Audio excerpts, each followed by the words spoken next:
ଭିଡ଼ିଓର ଥମ୍ବନେଲରୁ ଦେଖି ବୁଝି ସାରିଥିବେ କି ଏହି ଭିଡ଼ିଓଟି ମୋ ପାଇଁ ଉପଦେୟ ସାବ୍ୟସ୍ତ ହେବ ନା ନାହିଁ। କ'ଣ ତୁମେ ନିଜକୁ ନିଜେ କେବେ ପ୍ରଶ୍ନ କରିଛନ୍ତି ମୁଁ ନିଜେ ମୋବାଇଲ ଆଡ଼ିକ୍ସନରେ ପଡ଼ିଯାଇନି ତ? ଯଦି ଦ୍ୱନ୍ଦ୍ୱରେ ପଡ଼ିଯାଇଛନ୍ତି ତେବେ ଭିଡ଼ିଓଟିକୁ ଶେଷ ପର୍ଯ୍ୟନ୍ତ ଦେଖନ୍ତୁ। ଜାଣିପାରିବେ କି ମୋବାଇଲ ଆଡ଼ିକ୍ସନ୍ କ'ଣ ହୋଇଥାଏ ଏବଂ ଏହା ତୁମର ଦୈନନ୍ଦିନ ଜୀବନରେ କିପରି ପ୍ରଭାବ ପକାଇଥାଏ।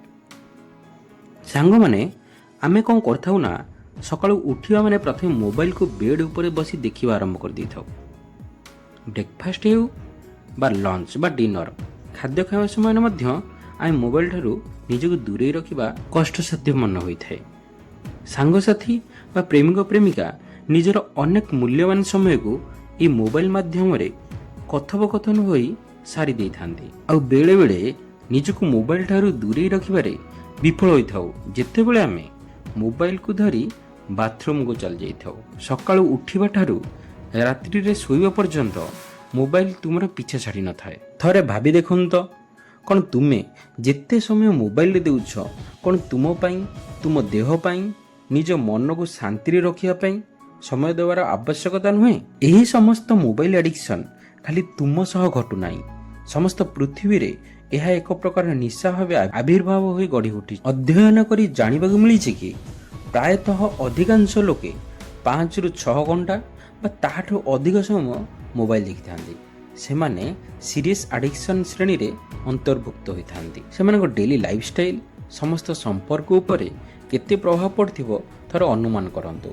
ଆଉ ଯେଉଁମାନେ 4ରୁ 5 ଘଣ୍ଟା ମୋବାଇଲ ଦେଖିଥାନ୍ତି ସେମାନେ ମୋବାଇଲ ଆଡ଼ିକ୍ସନ୍ର ଶିକାର ହୋଇ ସାରିଲେଣି।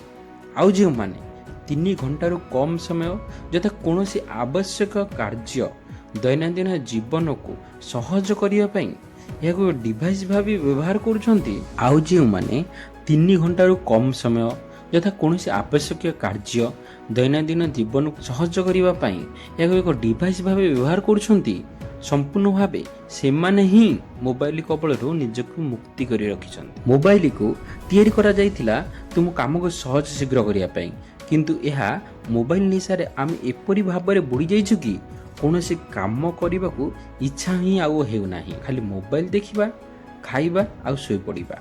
ଲାଗୁଛି କି ଏଇ ଛୋଟିଆ ପରଦା ପଛରେ ସ୍ୱର୍ଗର ସୁଖ ଲୁଚି ରହିଛି। ସେଥିପାଇଁ ଆଉ ଏଥିରୁ ନିଜକୁ ବାହାର କରିବା ପାଇଁ କାହାର ଇଚ୍ଛା ହିଁ ହେଉନାହିଁ। ମୋବାଇଲକୁ ଅଧିକ ସମୟ ଦେଖିବା କାରଣରୁ ଆମର ଆଖି ଖରାପ ହୋଇଥାଏ। ଅଧିକ ସମୟ ମୋବାଇଲକୁ କାନ ପାଖରେ ରଖି ଗପିବା ଦ୍ୱାରା କାନର ପରଦା ମଧ୍ୟ ନଷ୍ଟ ହୋଇଯାଇଥାଏ। ଶେଷରେ କାଲା ମଧ୍ୟ ହୋଇପାରନ୍ତି। ଦିନର ଅଧିକାଂଶ ସମୟ ରିଲ୍ସ ଭିଡ଼ିଓ ଦେଖିବା, ଅନ୍ୟର ଲାଇଫରେ ଚାଲିଥିବା ଖୁସିକୁ ଦେଖି ନିଜକୁ ତୁଚ୍ଛ ଓ ହୀନମନ୍ୟତା ଭାବି ଡିପ୍ରେସନକୁ ଲୋକମାନେ ଚାଲି ଯାଇଥାନ୍ତି। ଏହା ଆପଣଙ୍କୁ ଭଲ ଭାବରେ ଜଣା ମଧ୍ୟ ଥାଇପାରେ, ତଥାପି ଏହି ଛୋଟ ଡିଭାଇସଟି ତୁମ ହାତକୁ ଏହିପରି ବାନ୍ଧି ରଖିଛି ଯେ ତୁମେ ତାଠାରୁ 20 ମିନିଟରୁ ଅଧିକ ସମୟ ଛାଡ଼ିକି ରହିପାରିବ ନାହିଁ। ଥରେ ଭାବନ୍ତୁ, ଆପଣ ଭାବୁଥିବେ ଯେ ମୁଁ ମୋବାଇଲକୁ ମୋ ହାତ ଦ୍ୱାରା ଧରି ରଖିଛି, କିନ୍ତୁ ଏହା ସମ୍ପୂର୍ଣ୍ଣ ଭାବେ ସତ୍ୟ ନୁହେଁ। ମୋବାଇଲ ନିଜକୁ ତୁମ ହାତ ମାଧ୍ୟମରେ ଧରି ରଖିଛି, ଆଉ ଏହା ଧରି ରଖିବା କ୍ଷମତା ଏତେ ଅଧିକ ଯେ ତୁମେ ଏଥିରୁ ମୁକ୍ତି ପାଇବା ପାଇଁ, ଏହି ବନ୍ଧନରୁ ମୁକ୍ତି କରିବା ପାଇଁ, ଆଉ ଏହାର ଧରି ରଖିବା କ୍ଷମତା ଏତେ ଅଧିକ ଯେ ତୁମେ ଏଥିରୁ ମୁକ୍ତି ପାଇବା ପାଇଁ, ଏହି ବନ୍ଧନରୁ ମୁକ୍ତି କରିବା ବା ମୋବାଇଲ ଆଡ଼ିକ୍ସନ୍ ଜାଣିବା ପାଇଁ ଏହି ଭିଡ଼ିଓଟିକୁ ଏତେ ପର୍ଯ୍ୟନ୍ତ ଦେଖୁଛ। ସବୁଠାରୁ ହାସ୍ୟାସ୍ପଦ କଥା ଏହିକି ମାର୍ଟିନ୍ କୁପର, ଯିଏକି 50 ବର୍ଷ ତଳେ ମୋବାଇଲ ଫୋନର ଆବିଷ୍କାର କରିଥିଲେ, ସେ ମଧ୍ୟ ଲୋକମାନଙ୍କର ମୋବାଇଲ ଆଡ଼ିକ୍ସନ୍ ଦେଖି ଦୁଃଖୀ ଅଟନ୍ତି। ସେ ଏକ ଇଣ୍ଟରଭ୍ୟୁରେ କହିଥିଲେ କି ଏହିସବୁ କାର୍ଯ୍ୟରେ ମୋବାଇଲକୁ ବ୍ୟବହାର କରିବା ପାଇଁ କ'ଣ ମୋବାଇଲ ଆବିଷ୍କାର ହୋଇଥିଲା? ଲୋକମାନେ ମୋବାଇଲ ବ୍ୟବହାର କରିବାର ସର୍ବୋଚ୍ଚ ସ୍ତର ମଧ୍ୟ ଚଢ଼ି ସାରିଲେଣି। ମାର୍ଟିନ୍ କୁପର ନିଜର ଦୈନିକ ସମୟରୁ ମାତ୍ର 5% ମଧ୍ୟ କମ୍ ସମୟ ମୋବାଇଲ ବ୍ୟବହାର କରିଥାନ୍ତି। ସେ ବିଦ୍ୟାର୍ଥୀ ହେଇଥାନ୍ତୁ ବା ପରିଣତ ବୟସର ବ୍ୟକ୍ତିର ମୁଖ୍ୟ କାମ କ'ଣ ହେବା ଆବଶ୍ୟକ? ନିଜର କ୍ୟାରିୟର ଗଢ଼ିବା, ନିରୋଗ ରହିବା, ନିଜକୁ ଲକ୍ଷ୍ୟର ଦିଗରେ ସମ୍ପୂର୍ଣ୍ଣ ଭାବରେ ଲଗାଇବା। କିନ୍ତୁ ସେ ସମ୍ପୂର୍ଣ୍ଣ ସମୟକୁ ବର୍ବାଦ କରି କ'ଣ କରୁଛି ନା ମୋବାଇଲ ବ୍ୟବହାର କରିବାର କ୍ଷମତାକୁ ଆହୁରି ବୃଦ୍ଧି କରିଚାଲେ। ଦେଖନ୍ତୁ, ମୋବାଇଲ ଆଡ଼ିକ୍ସନରୁ ନିଜକୁ ଦୂରେଇ ରଖିବା କୌଣସି ବଡ଼ କଥା ନୁହେଁ। ଏଥିରୁ ଚାହିଁଲେ ଆମେ ନିଜକୁ ଦୂରେଇ ରଖିପାରିବା, କିନ୍ତୁ ଆମେ ନିଜେ ହିଁ ସେଥିରୁ ମୁକ୍ତି ପାଇବା ପାଇଁ ଚାହୁଁ ହିଁ ନାହୁଁ।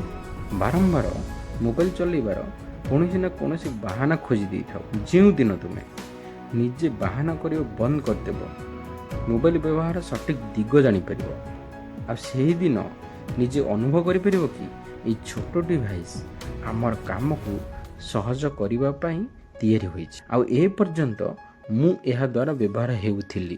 ଯେଉଁ ମୋବାଇଲ ମାଧ୍ୟମରେ এই ଭିଡ଼ିଓ ଦେଖୁଛ ତାର କବ୍ଜାରୁ ନିଜକୁ ମୁକ୍ତି କର, ନହେଲେ ଯେତେ ଦିନ ଆଗକୁ ବଢ଼ି ଚାଲିବ ସେହି ମୋବାଇଲ ତୁମକୁ ଅଧିକ ବର୍ବାଦ କରି କରି ଚାଲିବ, ଆଉ ତୁମେ ଶେଷରେ ନିଜକୁ ଏକୁଟିଆ ପାଇବ। ନା ତୁମ ପାଖରେ କୌଣସି ସାଙ୍ଗସାଥି ଥିବେ, ନା ତୁମ ଭଲ ପାଇବା, ନା ତୁମ କ୍ୟାରିୟର। ଭିଡ଼ିଓଟି ଯଦି ଶିକ୍ଷଣୀୟ ହୋଇଥିବ ତେବେ ଲାଇକ୍, ସେୟାର, ସବସ୍କ୍ରାଇବ୍ କରିବାକୁ ଜମାରୁ ଭୁଲିବେନି। ଆଉ ହଁ, ଯଦି ମୋବାଇଲ ଆଡ଼ିକ୍ସନରୁ ନିଜକୁ ଦୂରେଇ ରଖିବା ପାଇଁ ବା ଆଡ଼ିକ୍ସନରୁ ମୁକ୍ତି ପାଇଁ କୌଣସି ସଜେସନ୍ ଚାହୁଁଥିଲେ କମେଣ୍ଟରେ ୟେସ୍ ଲେଖନ୍ତୁ, ଯାହାଦ୍ୱାରା ଗୋଟିଏ ନ୍ୟୁ ଭିଡ଼ିଓ ମାଧ୍ୟମରେ ଏହାର ସମାଧାନ ଆପଣଙ୍କ ପାଖରେ ପହଞ୍ଚି ପାରିବ। ଜୟ ଜଗନ୍ନାଥ।